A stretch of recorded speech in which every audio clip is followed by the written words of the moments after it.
اب یہ آخری مرتبہ پھر قرآن مجید کا ذکر آ رہا ہے، اور یہ سب سے اہم ہے ہمارے اس موجودہ دور کے لحاظ سے۔ سنریہم آیاتنا فی الآفاق وفی انفسہم حتی یتبین لہم انہ الحق، ان قریب ہم انہیں دکھائیں گے اپنی آیات، آفاق میں بھی، یہ پوری کائنات جو ہے، آسمان اور زمین، آفاق، وفی انفسہم، ان کی اپنی جانوں کے اندر بھی، حتی یتبین لہم انہ الحق، یہاں تک کہ یہ بات بالکل واضح ہو جائے گی ان کے لیے، مبرہن ہو جائے گی کہ یہ قرآن حق ہے۔ اس سے اشارہ ہو رہا ہے اس معلومات کے ایکسپلوژن کی طرف کہ جو آج ہو رہا ہے، اور یہ کوئی زیادہ پرانی بات نہیں ہے، یہ زیادہ یوں سمجھیے کہ یہ سائنس کی ڈیولپمنٹ 200 برس کا ہے معاملہ، اور اس میں بھی جو ایکسپلوژن ہوا ہے یہ تو ہاف سینچری سے زیادہ کا مسئلہ نہیں،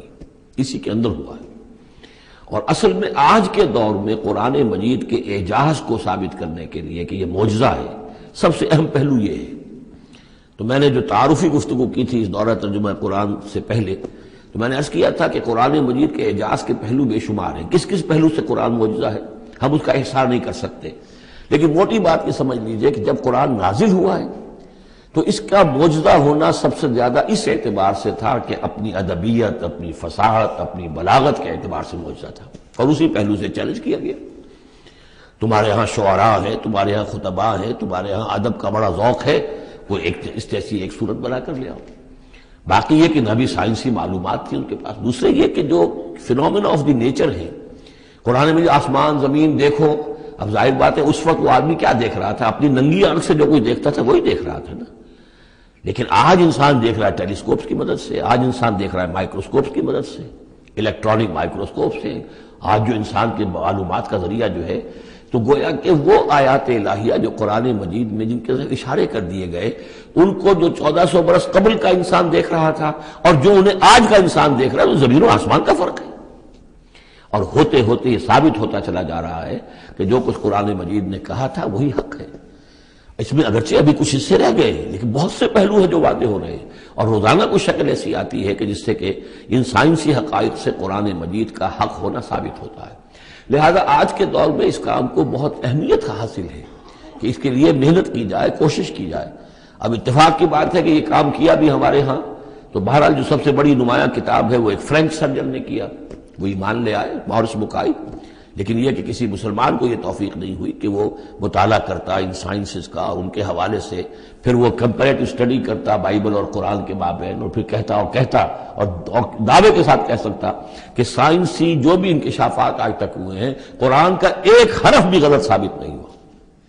ہاں، قرآن مجید کے ان الفاظ سے جو معنی پہلے سمجھے گئے تھے جبکہ معلومات کا دائرہ محدود تھا، وہ غلط ہو سکتے ہیں، لیکن قرآن کا لفظ غلط ثابت نہیں ہوا۔ آج قرآن کا وہ لفظ زیادہ اجاگر ہو کر، روشن ہو کر، جیسا کہ میں نے آپ سے عرض کیا علقہ، اب علقہ کہاں سے لے آئے؟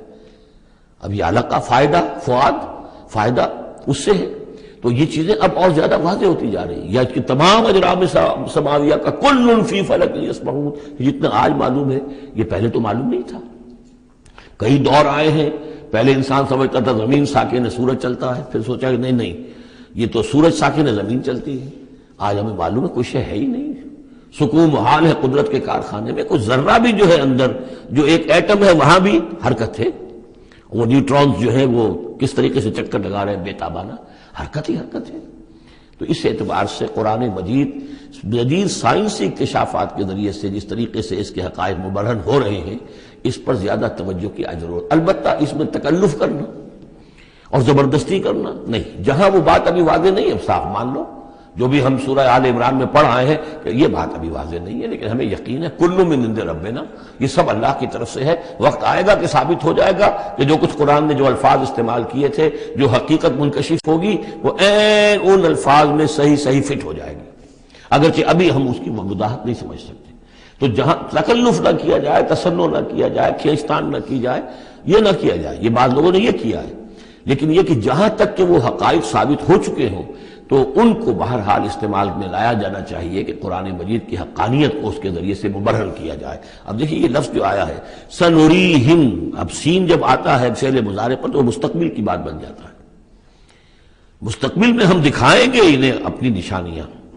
اب ظاہر بات ہے سائنس جو ہے وہ اسٹڈی کر رہی ہے، ایکسپلور کر رہی ہے، خلا کو ایکسپلور کر رہی ہے، اور سمندروں میں ایکسپلوریشن ہو رہی ہے، آرکٹک اور انٹارکٹک کی ایکسپلوریشن، کہاں کہاں تک انسان پہنچا ہے، کیسی جان جوکھوں میں ڈال کر لوگوں نے جو ہے وہ چیزیں جو ہے معلومات کا خزانہ جمع کیا ہے۔ سنریہم آیاتنا فی الآفاق وفی انفسہم حتی یتبین لہم انہ الحق، یہ بات اور مبرہن ہوتی جائے گی، مزید واضح ہوتی جائے گی، مزید اجاگر ہوتی جائے گی، قرآن حق ہے۔